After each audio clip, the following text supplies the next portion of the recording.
नमस्कार, हमारी इस खास पेशकश में आपका स्वागत है। मैं हूँ राजीव मिश्रा। आज बात करेंगे रविवार को खेले जाने वाले दूसरे वनडे मुकाबले की, जहां पर भारतीय टीम सीरीज में 1-0 की बढ़त लेकर मैदान पर उतरेगा। वहीं वेस्टइंडीज अपनी साख बचाने की पुरजोर कोशिश करेगा, क्योंकि 16 साल से भारतीय टीम वेस्टइंडीज में कोई भी वनडे सीरीज नहीं हारी है। और ऐसे में वेस्टइंडीज के सामने चुनौती है कि एक और सीरीज हार को वो कैसे बचाएं। एक तरफ जहां शिखर धवन और शुभमन गिल का शानदार फॉर्म था, तो वही भारतीय गेंदबाज थोड़े से यहाँ पर लय से गिरते हुए नजर आए। हालांकि अंतिम ओवर में सिराज ने शानदार गेंदबाजी करके मैच को जिता दिया, लेकिन गेंदबाजी में कई ऐसी कमजोरियां थी, कई ऐसे लूप होल थे जो निकलकर सामने आए। और खासतौर से बल्लेबाजी की भी बात करें तो मिडिल ऑर्डर एक बार फिर कंट्रीब्यूट करने में नाकामयाब रहा, जिसकी वजह से एक समय जो ऐसा लग रहा था कि 350 रन भारतीय टीम बनाएगी, 308 रन पर सीमित रह गई भारतीय पारी। अब दूसरे वनडे मुकाबले में क्या भारतीय टीम को क्या कुछ चेंजेस करने पड़ेंगे, और ये मैच जीत कर भारतीय टीम एक और इतिहास वेस्टइंडीज में कैसे रचेगा, इन सभी मुद्दों पर बातचीत करने के लिए हमारे साथ तीन खास मेहमान जुड़ चुके हैं। हमारे साथ समा करीम है, हमारे साथ रितेंद्र सिंह सोढ़ी और राजकुमार शर्मा जी है। रितेंद्र, एक और इतिहास रचने के बेहद करीब, और रविवार को दूसरा मुकाबला होना है, यानी आज के दिन ये मुकाबला होगा। कैसे आप देख रहे हैं इस मुकाबले को? वेस्टइंडीज बहुत क्लोज चली गई थी, ऑलमोस्ट उन्होंने हरा ही दिया था पहला मुकाबला। क्या कुछ आपको लग रहा है भारतीय टीम की तरफ से चेंजेस होने चाहिए दूसरे मुकाबले के लिए? देखिए राजीव, अब हमें ये तो मानना होगा कि पिछला मैच हम स्ट्रगल करे हैं और जीते हैं। बट अभी भी मुझे लगता है हमारा अपर हैंड है, बहुत बड़ी एडवांटेज हमारे पास है, पोटेंशियल ज्यादा हमारी टीम में है। अगर हम वेस्ट इंडीज की बात करें, they played one game really good, लेकिन अगर हम उनका इतिहास उठा के देखते हैं, they have struggled in past few months. अगर हम इनकी क्रिकेट की बात करते हैं, तो वन ऑफ डे अगर हम बात करें कि हमारी परफॉर्मेंस इन पैचेस रही है, लेकिन फिर भी हम जीते हैं। क्लोज गेम था। भारतीय टीम जरूर फोकस करेगी। जो हम कुछ ओवर्स की बात करते हैं, आखिरी 15 ओवर में हमने सिर्फ 85 रन बनाए, 5 विकेट खोए। That is a big cause of concern. बहुत अच्छा स्टार्ट हमें शिखर धवन और शुभमन गिल ने दिया, उसको कैपिटलाइज करने की जरूरत थी। हम 360-70 रन भी बना सकते थे। We could have batted West Indies out of the game. और जी हाँ, बॉलिंग अगेन इन पैचेस रही है। अगर सिराज की बात करें, प्रसिद्ध की बात करें, चहल की बात, अक्षर की बात करें, they have gone for runs. तो वहां पे थोड़ी सटीकता दिखाने की जरूरत है। एंड आई सिंसियरली फील कि जो अगला गेम है वहां पे भारत को कॉम्प्रिहेंसिवली जीतना चाहिए। अगर हम कोई गलती नहीं करते हैं, अगर हम गलती करते हैं तो वेस्ट इंडीज के पास वो आर्सेनल है, they can come back with a bang. Laxman sir, आपको क्या लग रहा है? वेस्टइंडीज हारने के बाद भी कॉन्फिडेंस ज्यादा लेके गई पहले मुकाबले से, और दूसरे मुकाबले में अब उनको एक आशा की किरण नजर आ रही होगी कि वो भारतीय टीम को हरा सकते हैं दूसरे मुकाबले में। बिल्कुल, देखिए मनोबल तो बढ़ा होगा उनका। अभी पिछली 2 सीरीज वो जिस तरह हारे थे, 50 ओवर लास्ट नहीं कर रहे थे, लेकिन जिस तरह उन्होंने इस मैच में वापसी की, भले गेंदबाजी में देखें या बल्लेबाजी में, तो बहुत ही शानदार था। और उससे काफी उनको काफी मनोबल उनका हाई हुआ होगा इस बात से, और एक कॉन्फिडेंस आया होगा कि हम इस टीम को हरा सकते हैं। थोड़ा सा भारतीय टीम की लैक करती हुई दिखी, क्योंकि जब इतनी शानदार ओपनिंग स्टैंड के बाद भारत ने उस ओपनिंग स्टैंड को कैपिटलाइज नहीं कर पाया। मिडिल ऑर्डर काफी हद तक फेल रहा, और बाद में अगर आप देखें कि थोड़ा सा भारत ने कंपनसेट किया, लेकिन 308 रन जो एक समय लग रहा था कि 350 से ऊपर जाएंगे हम, तो वो रन कहीं ना कहीं 30-40 रन भारत ने कम बनाए, और उसी का खामियाजा भारत को भुगतना पड़ा। और साथ साथ राजीव, एक बहुत इंपॉर्टेंट बात थी कि भारत की जो गेंदबाजी है वो बहुत ही इनएक्सपीरियंस है इंटरनेशनल लेवल में। अभी भारत के बाद अगर आप चहल या कुछ हद तक सिराज को छोड़ दें, तो किसी को भी बहुत ज्यादा एक्सपीरियंस नहीं है। तो वो एक आशा की किरण होगी वेस्ट इंडीज के लिए, देखने के लिए कि क्या हम इस चीज को कैपिटलाइज कर सकते हैं। सभा भाई, पहला मुकाबला आपने देखा होगा और अब दूसरे मुकाबले की बात शुरू हो चुकी है। Rahul Dravid as a coach किस डिपार्टमेंट पे ज्यादा बात कर रहे होंगे? बैट्समैनों से बात कर रहे होंगे कि आपने शुरुआत को जाया किया, या गेंदबाजों से बात कर रहे होंगे कि आपने इतने रन लुटा दिए और वेस्ट इंडीज को इतना क्लोज जाने दिया?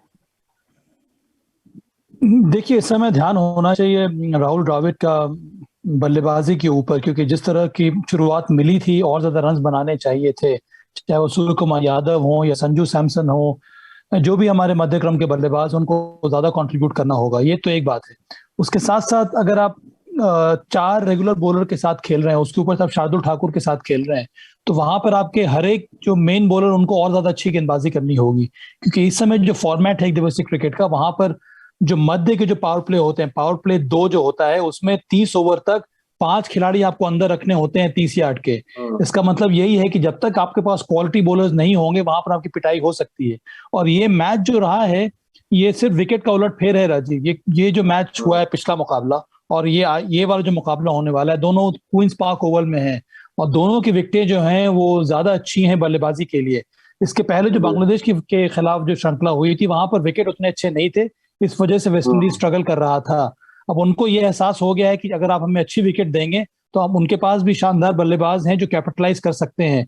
एक एडवांटेज वेस्टइंडीज के साथ यह है कि उनके पास शानदार ऑलराउंडर्स हैं, रोमान शेपर्ड हो गए और अकील हुसैन हो गए। हम नीचे में आकर नंबर 7 नंबर 8 पर आपके पास उनके पास अच्छे बल्लेबाज हैं, तो हमें तैयारी कुछ इस प्रकार से करनी होगी। मेरा तो अभी भी मानना है कि हमें 5 रेगुलर बॉलर्स के साथ मैदान में उतरना चाहिए, और उसके ऊपर से दीपक हुड्डा एक 6th बॉलिंग ऑप्शन के रूप में आपके लिए काम कर सकते हैं। तो सभा भाई, क्या आप ये सजेस्ट कर रहे हैं कि फिर तो शार्दुल ठाकुर की बैटिंग की वजह से आप उनको टीम में रख रहे हैं? इससे बेहतर है कि आप अर्शदीप सिंह के साथ जाएं। तमाम दर्शकों के सवाल भी आ रहे थे कि हम अर्शदीप को आखिर क्यों नहीं खिला रहे। एक बार आप वनडे क्रिकेट में खिलाना तो शुरू करें लेफ्ट हैंडर को। देखिए, खिलाना नहीं खिलाना वो अलग बात है, पर अगर आप कॉम्बिनेशन की बात करें, जिस कॉम्बिनेशन के साथ हमने इंग्लैंड को एक दिवसीय श्रृंखला में हमें हराया था, कुछ इसी कॉम्बिनेशन के साथ यहाँ पर भी हमें खेलना चाहिए।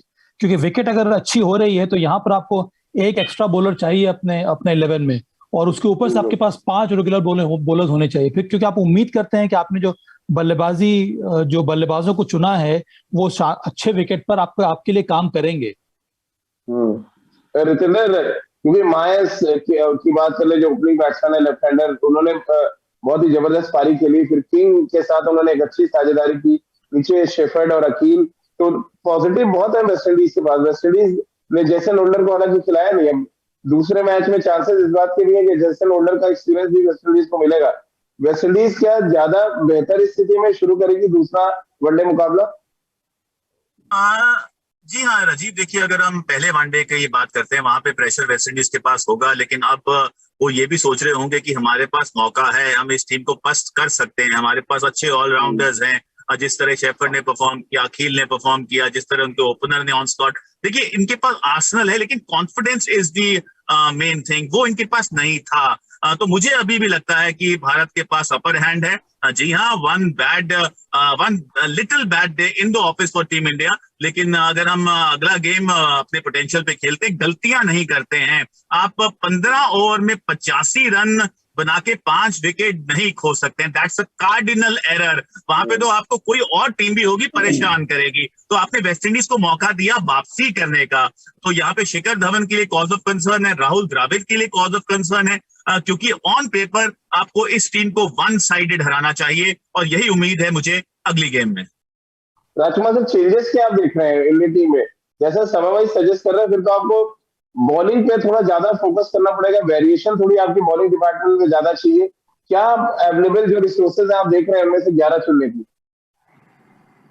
अभी बहुत ज्यादा ऑप्शंस नहीं है, क्योंकि रवींद्र जडेजा जो खबरें आ रही हैं वो शायद फिट नहीं है, तो वो टीम में नहीं आ सकते हैं। तो अक्षर खेलेंगे, और यहाँ पर अर्शदीप सिंह को मेरा मानना है कि जरूर मौका दिया जाना चाहिए एक शार्दुल की जगह, क्योंकि वो एक जेन्युइन फास्ट बॉलर है और एक अच्छे यंगस्टर है, और लेफ्ट हैंडर की तलाश भारतीय टीम को हमेशा से रही है, एक अच्छे लेफ्ट हैंडर मीडियम पेसर की। तो क्या वो उस तलाश को पूरी कर सकते हैं, ये देखना बहुत इंटरेस्टिंग होगा।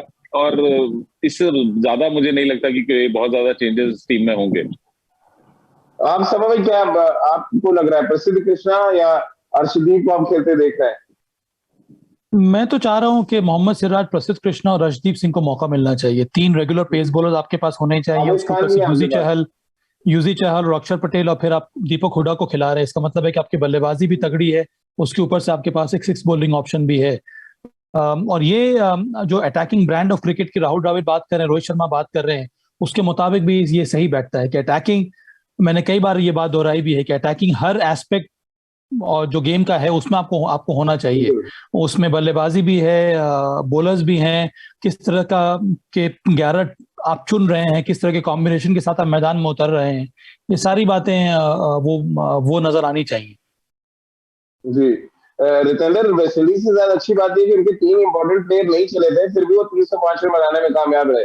शाई होप की बात करें, निकोलस पूरन की बात करें और रोमिल पावेल, ये तीनों बड़े नाम है। वो तीनों का बैट नहीं चला था, फिर भी 300 रन बना गए थे। अब इनमें से बैट चलता है तो इनको रोकने के लिए तो फिर आपको थोड़ा सा बॉलिंग डिपार्टमेंट को मजबूत करना पड़ेगा। जी हाँ राजीव, देखिए यहाँ पे मैं फिर साबा के साथ जाऊंगा, क्योंकि आज के जो कुछ दिन है ना, साबा के साथ हमारे ग्रह बहुत मिल रहे हैं। उन्होंने बड़ी अच्छी बात की। मोहम्मद सिराज, प्रसिद्ध और अर्शदीप, ये आपके अटैकिंग बॉलर्स हैं। अर्शदीप को आपको खिलाना चाहिए, आप उनको बाहर ज्यादा बिठा नहीं सकते। He has been a performer, जो भी उनको लिमिटेड अपॉर्चुनिटीज मिली हैं, इस लड़के ने अच्छा किया है। अटैकिंग बॉलर हैं, रन्स पे अंकुश लगा के रखते हैं, इनके पास वेरिएशंस बहुत अच्छी हैं। और जैसा विकेट दिखा है पिछले मैच में, यहाँ पे लाजमी लग रहा है आपको एक अटैकिंग बॉलर अर्शदीप के रूप में जरूर खिलाना चाहिए। तो हम सब उम्मीद करते हैं कि अर्शदीप को अगला गेम मिले और वो जो ये अपॉर्चुनिटी है उसको दोनों हाथ से लपके, because this guy has all the credentials to make it big. और ये लड़का लंबा इंटरनेशनल क्रिकेट खेल सकता है और वेस्ट इंडीज दौरा एक बड़ा मौका है। राजकुमार सर, थोड़ा एरर भी आप देख रहे हैं सिलेक्शन में। एक आप स्पिनर और डाल सकते थे, अक्षर पटेल बिल्कुल ऑफ कलर है, रविंद्र जडेजा इंजर्ड हो गए, तो आपके पास कोई ऑप्शन नहीं है, आप अक्षर पटेल को खिलाना ही पड़ेगा। आप रवि बिश्नोई या कुलदीप यादव को भी डाल सकते थे स्क्वाड में, तो शायद वेरिएशन आपके पास बढ़ जाती और आप देख पाते कि वनडे क्रिकेट के लिए हमारे जो रिस्ट स्पिनर्स है वो कैसे तैयार हो रहे हैं। बिल्कुल राजीव, ये किया जा सकता था, लेकिन यही है कि रविंद्र जडेजा का बैकअप अक्षर रखा गया था, तो और बहुत ज्यादा स्पिनर आप कितने 15 में नहीं रख सकते हैं। लेकिन हाँ, एक लेग स्पिनर और होता तो हमारे पास एक वेरिएशन और हो सकती थी। तो अब लेकिन अक्षर क्योंकि थोड़े से ऑफ कलर लग रहे हैं, बल्लेबाजी वो बेटर कर रहे हैं गेंदबाजी से, तो कहीं ना कहीं अपनी फॉर्म उन्हें गेंदबाजी में जरूर पानी होगी, क्योंकि वो पहले लेफ्ट आर्म स्पिनर हैं, बाद में बल्लेबाज हैं। तो पहला उनका जो काम है वो अच्छी गेंदबाजी करना है, और वो जरूरी है कि वो यहाँ पर अपनी बॉलिंग थोड़ा सा इम्प्रूव करें आने वाले मैचेस में। सभा भाई, आप कैसे देख रहे हैं? रवि जडेजा टीम में वापस आया तो बैटिंग अच्छी हो गई, बॉलिंग खराब हो गई। अक्षर पटेल के साथ भी कुछ ऐसी, और आप बैटिंग अच्छी कर रहे हैं जैसा राजकुमार सर कह रहे हैं, बॉलिंग बहुत ही ऑर्डिनरी लग रही है उनकी। उनसे अच्छी गेंदबाजी तो अकील और मोटी जो उनके गेंदबाज थे वेस्ट इंडीज में वो कर रहे थे। अच्छा लूप दे रहा था, अच्छा बॉल गिर रहा था। ये मीडियम पेसर की तरह गेंदबाजी क्यों की जा रही है दोनों हमारे लेफ्ट आर्म स्पिनर्स की तरफ से?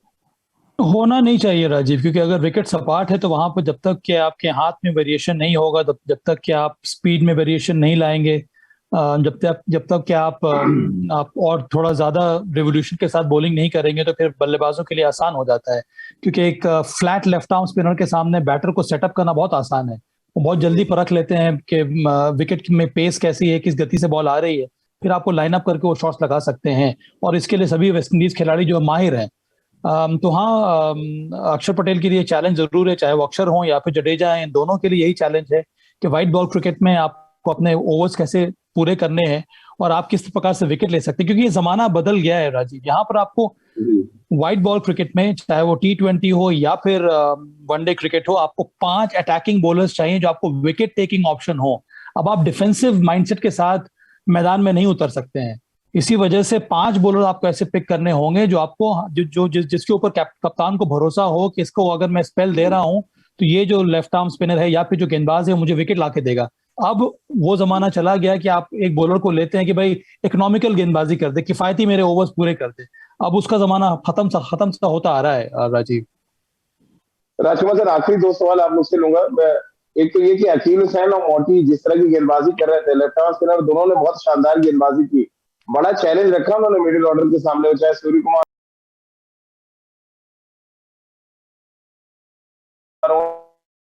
होनी चाहिए भारतीय बल्लेबाजों की, कि उनके 20 ओवर बड़े क्रिटिकल थे पहले मैच में, दूसरे मैच में कुछ ऐसे देखने को मिलेगा।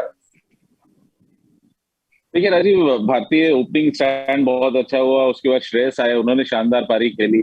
लेकिन जब ये दोनों स्पिनर्स आए तब भारत के पास कोई सेट बैट्समैन नहीं था, और दोनों ही एंड पर नए बल्लेबाज थे, और वहीं पर इन लोगों ने प्रेशर बनाया और सिंगल्स नहीं दिए, बहुत शानदार गेंदबाजी की। क्योंकि अपने विकेट का बहुत अच्छा आइडिया था दोनों स्पिनर्स 20 ओवर में 100 रन 3 विकेट है दोनों के, अगर हम जोड़ दें राजकुमार से। मैं वही कह रहा हूँ कि बहुत शानदार गेंदबाजी की, और हमारे मिडिल ऑर्डर जो बल्लेबाज थे वो अभी सेट नहीं हुए थे, और तब इन दोनों ने मतलब बिल्कुल मौका नहीं दिया उन्हें कि बड़े शॉट्स खेलने का, और आते ही हमारे जो बल्लेबाज थे वो बड़ा शॉट खेलने भी नहीं चाहते थे या रिस्क नहीं ले सकते थे। वहीं पर इन लोगों ने दोनों ने बहुत अच्छे से प्रेशर बनाया और बहुत अच्छे से रेस्ट्रिक्ट किया। तो अब भारत को एक थोड़ी सी पॉजिटिव क्रेडिट खेलनी होगी इनके अगेंस्ट, और मुझे पूरी आशा है कि मिडिल ऑर्डर में सूर्य बहुत शानदार बल्लेबाजी करते हैं स्पिनर्स के अगेंस्ट, तो वो उनका आउट होना जो बहुत क्रूशल था, अगर वो खेलते रहते तो वो जरूर इनके ऊपर प्रेशर डाल सकते थे। चलते चलते क्या 2-0 रविवार को होने वाला है? राजीव 100% 2-0 होने वाला है। मैं मानता हूँ वेस्ट इंडीज ने फाइट बैक की है, लेकिन अभी भी हमारी टीम बहुत सक्षम है। और आपने स्पिनर्स की बात की वेस्ट इंडीज की, जब सूर्य कुमार यादव का बल्ला चलेगा या मिडिल ऑर्डर हमारा अच्छा करेगा, जो गलतियां हमने पिछले मैच में की हैं वो नहीं करेंगे, इन स्पिनर्स को बहुत मार पड़ने वाली है। ये भारतीय स्पिनर्स के मुकाबले काफी हल्के हैं, लेकिन अब इनकी सेम्बलेंस दिखी है क्योंकि पिछले मैच में अच्छा किया है, बट कंसिस्टेंट रहते हैं या नहीं, वहां पे एक बड़ा सवाल है। तो भारत के पास बड़ा एडवांटेज है। शिखर धवन यही कोशिश करेंगे कि कल इस सीरीज को क्लोज किया जाए और कॉम्प्रिहेंसिवली मैच जीता जाए। समय भाई चलते चलते, क्योंकि जब सीरीज शुरू हुई थी 3-0 बहुत आसान लग रहा था, अब उतना आसान लग रहा है आपको 3-0 या आपको लग रहा है थोड़ी मुश्किल आने वाली है? नहीं हो जाएगा राजीव, इसमें कोई दिक्कत नहीं। ऐसे भी सोडी ने प्रेडिक्शन दे दिया है, अब तो मुझे उम्मीद है कि अगर ये उनका प्रेडिक्शन सही हुआ तो हमें ये गाड़ी में बैठकर शो करने का राज भी हमें बताएंगे। इस तरह से कई सारे राज उन्होंने अपने अपने अलमीरा में छुपा के रखे हुए हैं, कम से कम ये वाला राज तो सामने आ जाए। तो इसी वजह से मुझे उम्मीद है, और मैं चाहता हूं कि भारत 2-0 से जीते, तो कम से कम ये गाड़ी का राज जो है हमें और दर्शकों को मालूम हो जाए। चलिए, बहुत बहुत शुक्रिया सरमा भाई आपका, जितेंद्र आपका भी, और राजकुमार सर आपका हमारे साथ जुड़ने के लिए। तो इस उम्मीद के साथ कि रविवार को जो दूसरा वनडे मुकाबला खेला जाएगा, वहां भारतीय टीम ने जो कुछ गलतियां की पहले मुकाबले में, उससे सबक लेकर ज्यादा बेहतर प्रदर्शन करेगी और क्लीन स्वीप के लिए अपने कदम आगे बढ़ाएगी। क्योंकि इस बात पे तो कोई शक नहीं कि हम ये सीरीज जीतने वाले हैं, लेकिन जो सबसे बड़ा लक्ष्य था कि क्या हम वेस्टइंडीज के खिलाफ क्लीन स्वीप कर पाएंगे, उसका मुझे लग रहा है उसका ट्रेलर हमें रविवार को देखने को मिलेगा, और शायद पूरी पिक्चर हम फिर वेडनेसडे को देख पाए। आप सभी का बहुत बहुत शुक्रिया हमारे साथ जुड़ने के लिए।